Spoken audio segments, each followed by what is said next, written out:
and welcome to Think About It. I'm Sylvia Henderson, your host, and I invite you to tune in, take what you see and hear, and, well, think about it. Today's program, since the program is about education and about learning about new things, we're going to cover a topic today that intrigues me and interests me and that I need to learn more about. I figured you need to learn more about. And that's about investing and creative financing, but emphasis is on creative, or at least alternative. And my guest today is Satchie Carnivours. Let me read you a little bit about her.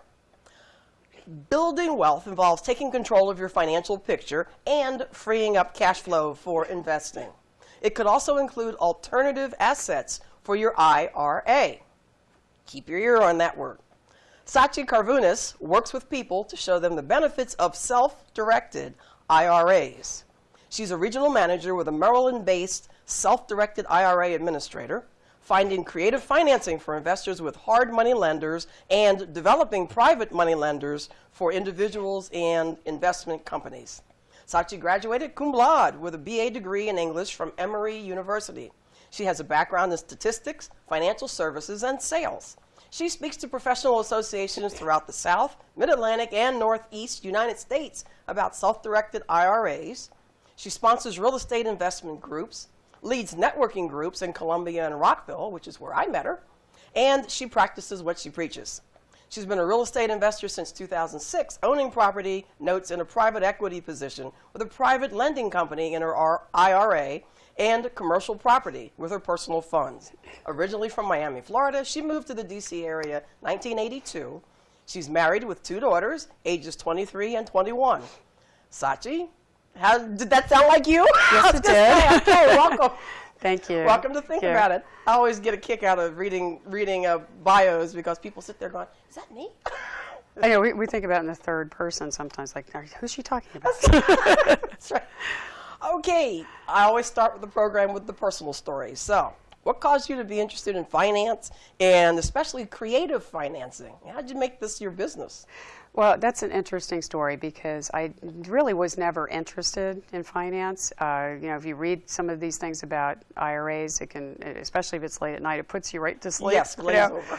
Yes, glaze right over. So, but I knew someone in this field, and she hired me because she knew I had a background in finance. I also worked in sales, and I was a big networker, and I ran some networking groups. So they were trying to build a company, and they were looking for somebody that had that type of experience level. So I came into it just like you. I knew absolutely nothing about IRAs and just learned as I went and started investing myself. And the more I did, the more I learned. It was fascinating. Okay. And I watched what my clients were doing. I went to a lot of real estate investor associations. And I actually now have a better portfolio than I had before I started. Okay. So I have investments in my IRA that are doing really, really well. And I have some I've done personally that I never would have done if I didn't have that type of education and be around a lot of investors myself. Okay. And the IRA thing, and we'll get into that a lot more, I know, but I'm thinking about today's time when we're looking at people who, we baby boomers, are retiring, and right. Our IRAs are sort of what we have. The idea of alternative ways to manage it is just intriguing, so we'll cover that. And actually thinking about that, I meet tons of financial planners and accountants regularly in our business interactions and our networking groups and other places. Yet, you're one of the only people I hear talk about IRAs and self-directed IRAs and creative financing and building wealth. So, what's this creative financing all about? And why don't I hear more experts talk about it? Okay. Well, there is a regulation in the Internal Revenue Code, and it's publication 590. And they go over the things that you can and can't do with an IRA. Okay. In fact, the IRS is proficient at telling you what you can't do. Okay. And they very rarely define things. But what they did define, there's 3 things that you can invest in with an IRA. One, that you cannot, Number 1, you cannot invest in life insurance, collectibles. That could be like works of art, stamp and coin collections, memorabilia, antique cars, rugs, that kind of thing, as well as S corporations. Okay. So this is typical with the Internal Revenue Code, is anything outside of that would then be assumed to be allowable. So you don't see things like real estate or private lending to individuals and operating businesses or anything that's in the realm of like a creative type of investing. All right. They did identify ounces and coins in gold, silver, and platinum. So you can have the physical pieces, and you can have, like when I said real estate, I don't mean REITs, which is what you see if you do a brokerage account, real estate investment trust. That's shares. Yes. And then they have a manager that obviously of that trust that makes a certain percentage. We're talking about whole physical properties in commercial, residential, land, and so on. You can even buy notes and mortgages and paper type real estate, tax liens, all kinds of stuff. Okay. So what the issue is here is if you're running across CPAs, CPAs are specialized, and just like lawyers, you have your tax CPA, the one who does your taxes, has never heard of this because that's not his realm. That's not their specialty. Okay. Financial planners, the reason you don't hear it from them is because this is an individual retirement account, and what could happen is they are usually linked to brokerage houses. So if you moved a portion, because again, you don't have to move your entire IRA to do this type of investing, but if you moved even a portion of it, they lose commission on that portion that you move. So it's not to their benefit. It's not to their benefit, but on top of that, I find most of them really are not familiar with the code because it doesn't apply to what they do. So you may never have heard of it. You might think it's not legal, but it is. It's 1974. The Employee Retirement Income Security Act, the ERISA Act. And so it is legal. You could do this since 1974, and people always, my jaw hit the floor when I heard that because I said, Never heard of it? I'd never heard of that. Yeah. And then, I wasn't happy I hadn't heard about it because I lost half of my 401 went to a 201, literally, in 2001, and lost half of it, absolutely half of it. And if I had known there was another way to invest, I would have moved it. And even if I didn't know what I was doing, I would have at least stopped that kind of bleeding. But people don't move everything. And I know, most people, this is just 2% of all IRAs. 98% are in brokerage accounts. And that's fine. This is just another way of diversifying. It's something you might want to do, take a small amount. It may not be something you want to do with all of your IRAs. So you don't hear about it for that reason. It's very small, the number of people who do it. And I know, having been a corporate person in the past with an IRA, they tell you to take a certain amount, put it in your IRA, and it just kind of things happen. And lately, not good things. Right. So like buy and hold, just sit it there. Yeah. And eventually it'll turn around. And I don't want to say to people that that's not a good thing. It's just I've found that I like having a self-directed IRA because I get control over the investments. And I get to choose the assets that I want. And then there are people that I know that are experienced investors. They can bank on their skills. If they're buying tax liens, or they're buying whole properties, or they're lending money, and then think about, how about the area of green energy research and development? I have clients who do that. And there's companies all over that are popping up with that. And these are companies that aren't publicly traded. So what if you hit a company like that took off, it became publicly traded, and you were in there way, way before that happened? Gee, like Google or something. Yes. Yeah. If you knew about that, you could have invested in a company like that if you had some knowledge. Wow. Okay, well, you're talking about things that are not conventional. No. Educate us about managing. How do we manage our IRA? Our retirement funds that we depend on. It seems, a little risky and uncertain. Well, one thing, let me pick on that word risky. Okay. Because one thing I tell people is there's always risk in any investment. If you get in your car and drive to work, you're taking a risk. There could be someone not paying attention that runs into you. Now, you have to be experienced as a driver. You Managing IRAs maybe safer. Okay. Well, maybe safer. Maybe. But what the idea is to have a team approach. Like some of these things that I'm investing in, even personally, I have property in Texas, And I have houses and mobile homes, and I can buy mobile homes and move them to my property and have somebody renovate and rehab them.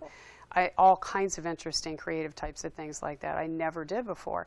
But because it's unfamiliar to me doesn't mean I can't do it. I just need to surround myself with people who know and people who can give me some guidance or some help on that.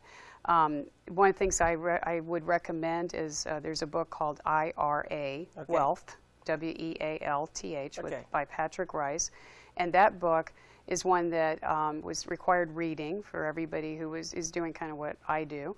And it actually goes through case studies, and it goes through areas of tax liens, buying mortgages and notes, real estate, wholesaling, which is buying a contract on a piece of property and selling it to a third party. In English? Does it explain it like? It really, yes. Oh, okay. It talks about, and this was a guy who actually set up a company that's a self-directed custodial company.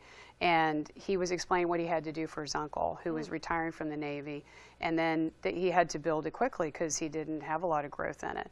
So, yes, he did it on a little more of a riskier in some cases. In some cases, it's not. It's like anything in the stock market could also be low, medium, or high risk.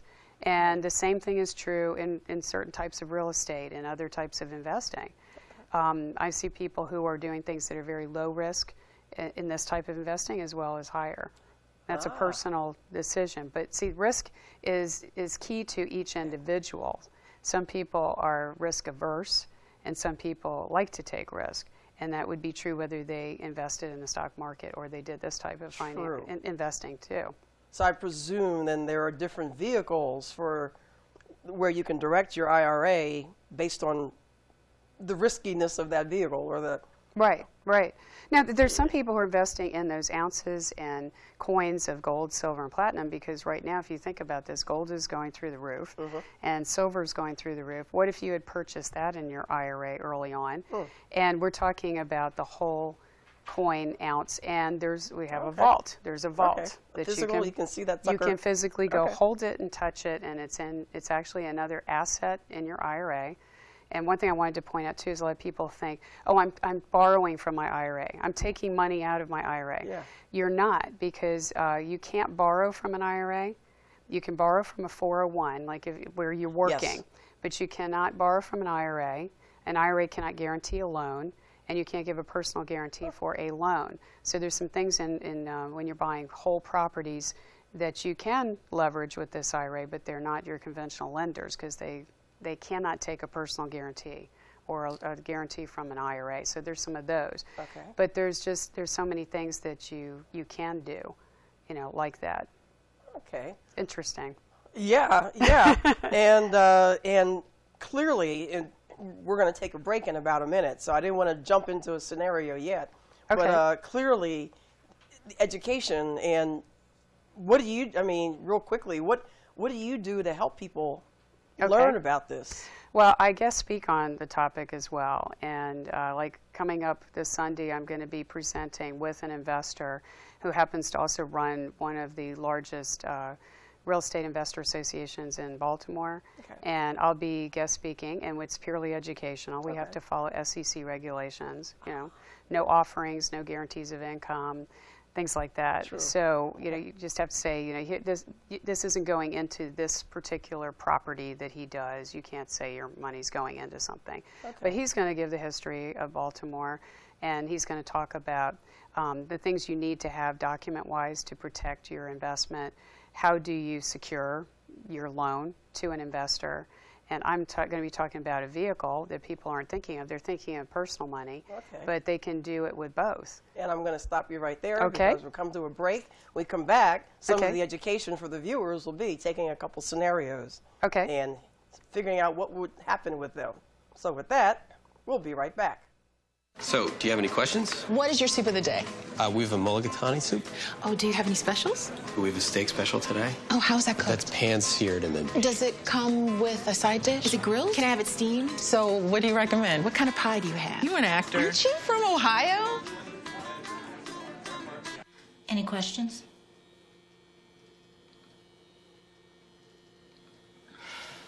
Ask questions. For the 10 questions everyone should know, go to ahrq.gov. Hello and welcome back to Think About It. I'm Sylvia Henderson, your host, and today we are talking about working with your IRA or taking responsibility for your own IRA as a self-directed IRA and some creative or alternative strategies for investing. So, and my guest is Satchie Carnivours, and I'm so used to saying her first name, the last name comes out. Satchie, welcome back. Thank you. To the second part of the show. And before we broke or took a break or whatever the word is for breaking, I said that we would cover some scenarios as far as putting viewers kind of in the spot of how does this relate to me?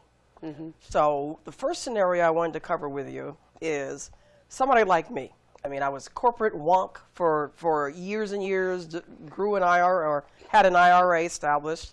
Actually, it was 401k, I guess, until I left it and went into an IRA. Solo professional, small business owner, and we're going to cover another item about business. But, you know, only wanting to invest, if I were going to play with something, it would be $5,000, $10,000, that kind of range. Okay. That seems like small potatoes to me when you're talking about investing in, especially alternative investments. Little or no education in financial things. I mean, that stuff is just a glaze over. Because most of us were that way in the corporate world. So what do you do with somebody like me? Well, first I'd ask you a bunch of questions because I'd like to know if you are looking for something that's low risk or moderate or higher risk. And the other thing I have to point out is I'm not a financial advisor. That takes a certification and licensing. So basically I'm working with what my clients have done, what I've done. I can share that with people. So if you have a small IRA, and I do have people with small IRAs, a couple of things. If you're somebody who's inexperienced with this type of investing, you could easily put it into ounces and coins and gold, silver, and platinum. Okay. I have some people who like to